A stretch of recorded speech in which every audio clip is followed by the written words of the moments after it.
Bonjour à tous. Septembre, ça rime avec vendange. C'est la belle période pour que le raisin soit mûr à souhait. On dit que août fait le raisin et septembre fait le vin. Effectivement, il faut que le raisin soit bien mûr, mais il faut que les conditions climatologiques, notamment au mois de septembre, soient les mieux possibles.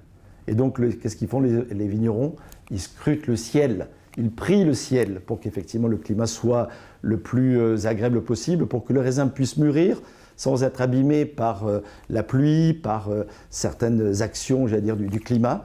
C'est vrai que les vendanges sont de plus en plus précoces aujourd'hui. On commence souvent en août, ça se passe essentiellement en septembre, mais ça peut se poursuivre en octobre, novembre, voire même décembre, pour certaines vendanges extrêmement tardives. Et donc c'est une période très large, mais c'est une période clé pour effectivement le style et la qualité du millésime. Le cycle de la vigne ne s'arrête jamais finalement, et quand une vendange termine, on prépare quasiment la vendange d'après. Et notamment, on va ensuite griffer un petit peu le sol pour le faire vivre. On va ensuite tailler la vigne. Ça, c'est un moment extrêmement important parce que la vigne, c'est une liane. Si on la laisse pousser, les rameaux poussent presque à l'infini, en tout cas ça, sur plusieurs mètres. Et ça s'enchevêtre ensemble et c'est pas très utile. Et puis surtout, en taillant, on va non seulement façonner la vigne, et c'est beau, l'esthétique, c'est une chose importante, mais surtout, ça va permettre de gérer ensuite le rendement. Le nombre d'yeux va permettre de déterminer le nombre de grappes finalement nécessaires au rendement le plus équilibré possible. Et chaque appellation, dans son décret, a un rendement butoir maximum. Voilà. Ensuite, le raisin va pousser. Il va y avoir d'abord les petites grappes qui vont s'organiser, la fameuse nouaison. Ensuite, la grappe va évoluer jusqu'à la floraison, ça en général le mois de juin déjà. Et 100 jours après la floraison, ça c'est une date importante, en général on vendange. Mais entre les deux, le raisin va se former, le raisin va colorer.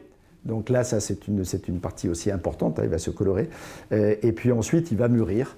Et là, effectivement, moi, j'ai adoré ces dernières années, c'est d'aller notamment dans les vignobles de la Loire, faire le ramassage des raisins et goûter des raisins, prélèvement de raisins. Moi, j'avais l'habitude en tant que sommelier de goûter du vin, mais goûter des raisins, c'est juste extraordinaire. Effectivement, chaque raisin a un goût particulier. Du bout du rang au milieu du rang, du haut du coteau en bas du coteau, effectivement, on s'aperçoit qu'il n'y a pas une maturité homogène, mais c'est super intéressant de la constater, de voir que la peau, finalement, a un goût particulier, que lorsqu'elle se détache d'une façon habile de la chair, ça donne une indication sur la maturité, que la couleur du grain de raisin, mais la couleur surtout des pépins, est super importante. Si vous croquez un pépin et que si vous croquez un pépin et qu'il est vert, c'est pas du tout agréable. Si vous croquez un pépin vraiment et qu'il est un petit peu de couleur, légèrement doré, là on s'aperçoit que c'est beaucoup plus agréable et que le raisin est davantage vers sa maturité. Puis enfin il y a la vendange, choisir la date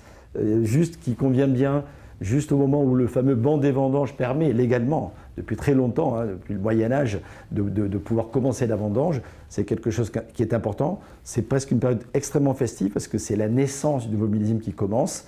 Et ça, c'est quand même extraordinaire de le fêter pour pouvoir préparer l'avenir. Le raisin maintenant est rentré, il va falloir en faire du vin. Et ça, c'est le travail des œnologues. Alors, qu'est-ce qu'ils font les œnologues? Par exemple, pour faire un saumur champigny, on a ramassé des raisins qui sont du Cabernet Franc. On ramasse ces raisins donc à belle maturité, on les amène en cuve et là, on fait un travail assez précis sur la température de fermentation. Pour faire du vin rouge, on met les raisins entiers, vous savez, on enlève éventuellement quelques rafles, quelques feuilles pour trier tout ça. On prend essentiellement le raisin et le raisin va macérer et fermenter, la fameuse fermentation alcoolique, FA pour les spécialistes. Ensuite, la fermentation peut durer le temps qu'il faut, j'allais dire c'est la nature qui est là.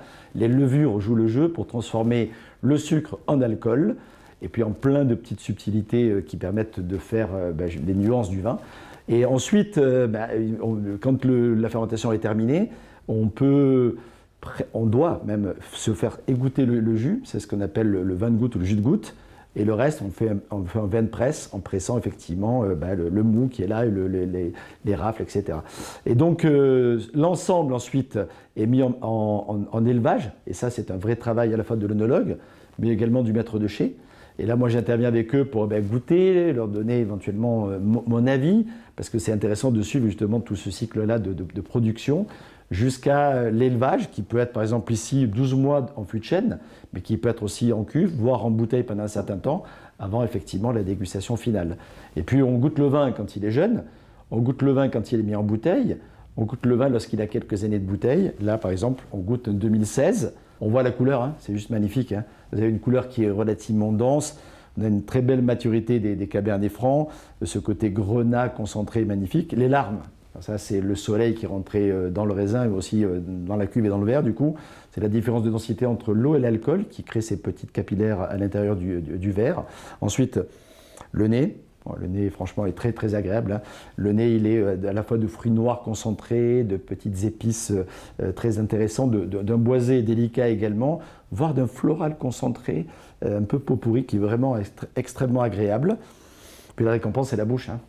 La bouche, ça, c'est quelque chose qui est bien entendu l'aboutissement, j'allais dire, de la dégustation.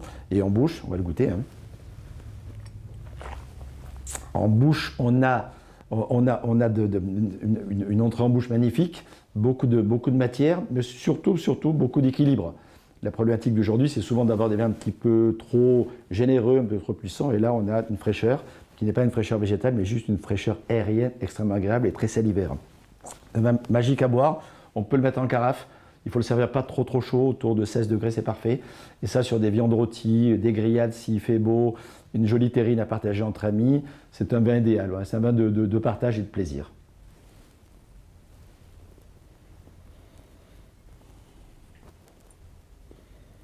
Alors la Loire est très connue pour ses vins divers et variés, mais beaucoup pour les vins effervescents. Il y a une vraie tradition, mais en même temps c'est super contemporain parce que ce sont des vins qui sont très tendances.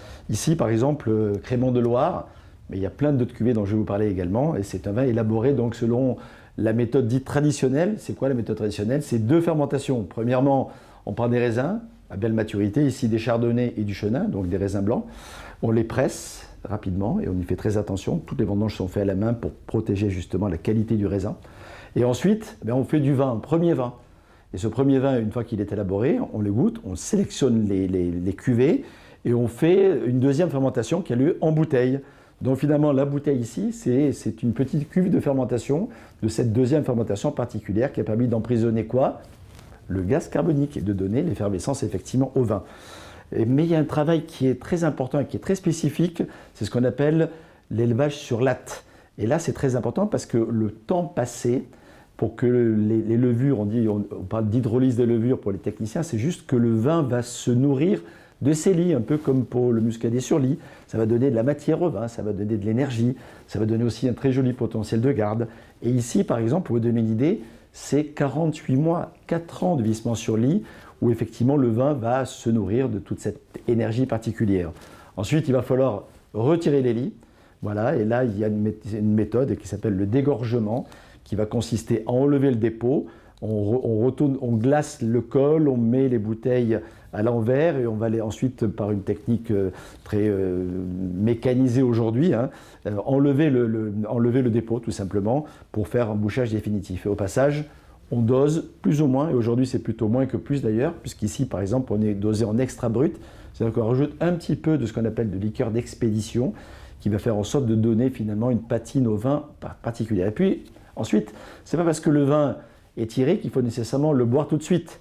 On peut ici, 2012 par exemple, il a déjà 8 ans, et il est encore, on va le goûter dans un instant, mais il est encore en pleine forme. Donc les vins effervescents, ce sont aussi des vins de garde, et ce sont des vins qui effectivement peuvent s'accommoder d'un certain nombre de mets, de plats, de moments particuliers, même si l'essentiel de la dégustation, c'est souvent effectivement pour l'apéritif. Alors on va goûter, on va ouvrir le vin, on va ouvrir la bouteille plus exactement, et on va goûter le vin, toujours délicatement, tant qu'à faire. Voilà, toujours, soyez prudents, quand on ouvre une bouteille de vin effervescent, il faut toujours avoir effectivement le pouce sur le dessus du bouchon, parce qu'effectivement, il y a une pression qui est assez forte, on est autour de 6,5 kg de pression à l'intérieur de la bouteille. Ensuite, on maintient le bouchon, on fait tourner délicatement la bouteille comme ceci. On évite, sauf si on en a vraiment envie, de faire sauter le bouchon et de réveiller un petit peu les gens qui sont autour. Sinon, on fait très attention, justement comme ceci. On sent le bouchon, ça doit sentir bon, c'est le cas ici.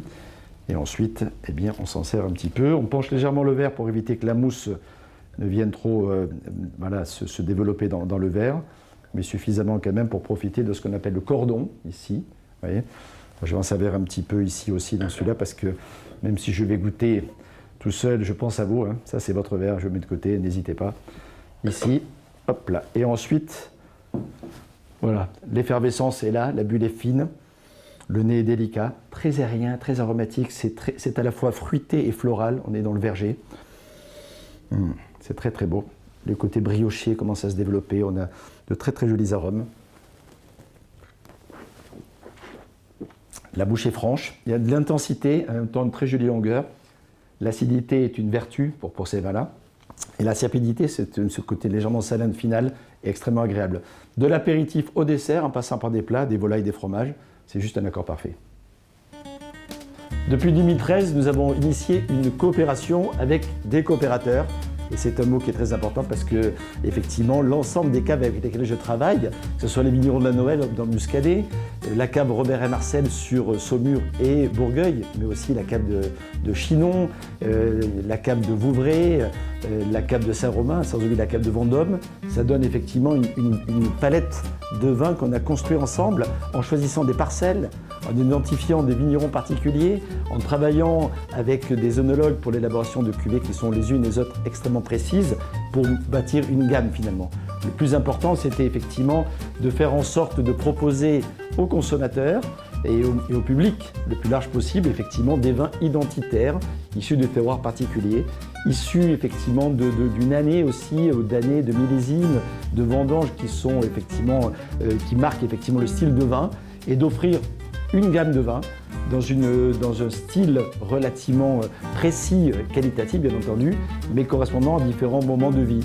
Des vins effervescents, des vins blancs, des vins rouges, des vins gris, voilà, des vins identitaires, en tout cas c'est le plus important pour nous. Et puis élaborer effectivement une gamme précise pour faire plaisir aux gens, c'est l'objectif.